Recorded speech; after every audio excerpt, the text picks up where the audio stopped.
आजको मौसम एकदम सफा छ, तातो घाम लाग्छ। मम्मी र मेरो काम चाहिँ आज यो गोबर मल बोक्ने रहेको छ। तारा खोलाको मुख्य बाली भनेको चाहिँ आलु नै हो।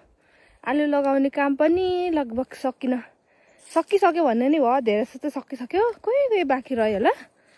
सबै आलु लगाइसकेको छ। यो सबै हाम्रो बारी, सबै आलु लगाएको छ यहाँ।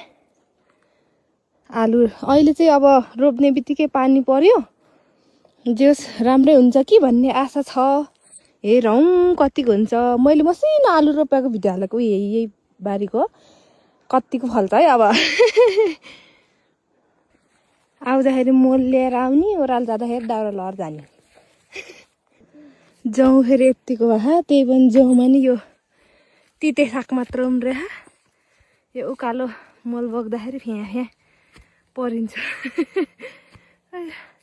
ऊ चाहिँ माथि पुर्याउने हो कि लास्ट पातामा। अब लास्ट खेप है यो। ल यति बोक्यो। अब यहाँ चाहिँ अहिले साझ आलु रोप्ने अरे बल्ल।